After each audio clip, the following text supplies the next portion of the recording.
Starting with Aquarius up here. 24. Diag. And it's got like that egg timer symbol on its side. We were talking about the funneling out, and we were talking about the center. So for us, rather than being like English or Western and reading left to right, or is it the Japanese that reads back, or Chinese that reads backwards from right to left, and the Japanese, or reads and writes, and the Japanese reads down. So rather than any of them, we just go from the center. So for us, numbers like 686, we would read from the center and be like, well, there's 86 and 86. Or you can be from the outside in, 68 and 68, but we start from the center rather than from the outside. We were talking about the center earlier, the galactic center in the galaxy, but also the center weaving the chaotic knot into the center of the body. It's starting off with daylight, and we were also talking about the extreme oscillations between like the northern and southern hemisphere, where you up in like Norway, Sweden, is it Norway and Sweden? Definitely Sweden, that you get the sun right at the very north for 2 months. You get solid sun in summer. In winter, you get solid nighttime. So for us, that's talking about the waves, the extremes. So if we are going to experience intense highs and intense joys and gratitudes, there will be the other end of that, of those experiences sometimes as well. What goes up must come down. And in a way, what goes down must come up as well, because if you think about water, water flows with gravity, but depending on the temperature, it evaporates. And even if the temperature just keeps getting colder and keeps getting colder and keeps getting colder, there will come at some point in time a rise in temperature, as we see 2244, when the snow and the ice will start melting and evaporating. 22 is the number of intuition, one of the numbers on this pyramid of enlightenment, which is the master builder number. We're talking about the future and the audit room. We're building the future. You're building the future. You're building the creation individually with each of your individual projections. But as a collective of humanity and a global nation, we are building the future. We are building our future. We are building a global harmonic nation, which consists of a huge diversity of individual belief systems, where you have the opposite, the dark and the light merging together. Daylight defines our world, splitting all into the illuminated and its shadows. Daylight holds no judgment, it just shines, treating nothing kinder or harsher.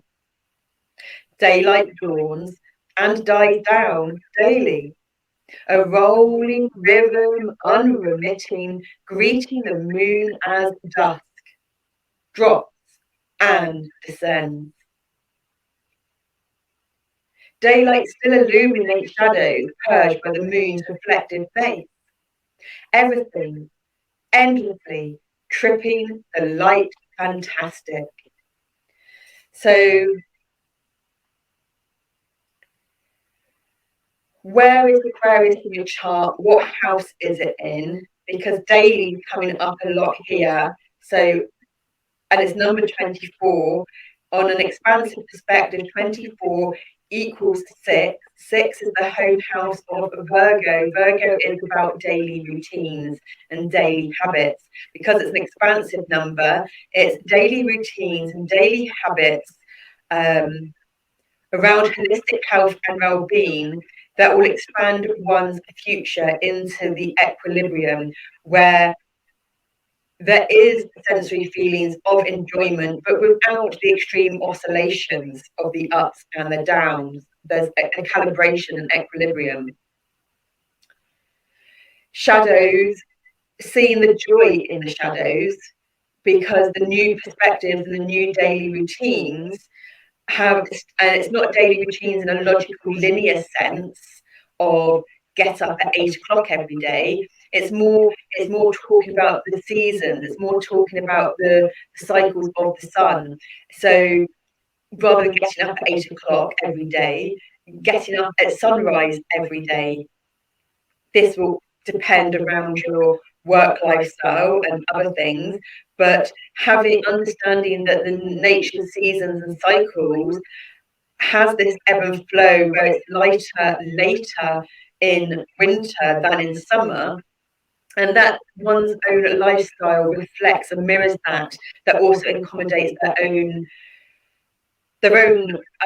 individual unique lifestyles around with work and family and kids and own routines. So it's swapping up your routines, if you have routines already, from a linear logical into a more abstract circular system routine. And if you don't have routines already and you're completely out there in the chaos, then going into the circular system seasonal routines, and living by moon cycles more as well. So Leo's come up a lot again here. Leo's come up down there. This is talking about shining. Leo's about shining one's light. So embracing one's Leo qualities. So what's the triangulation between Aquarius, Leo, and Virgo in your chart? What are the planets there? What are the numbers? And what do they personally say to you with when, and if you don't know and they're not speaking to you, when you go to sleep at night, do the reprogramming. Or just say, we would like to be guided to have some sense of clarity and understanding around these numbers. Are there numbers? Are there any kind of clarity or answers in the numbers or the astro energetics or the houses or the planets that we can kind of put together to give us clarity?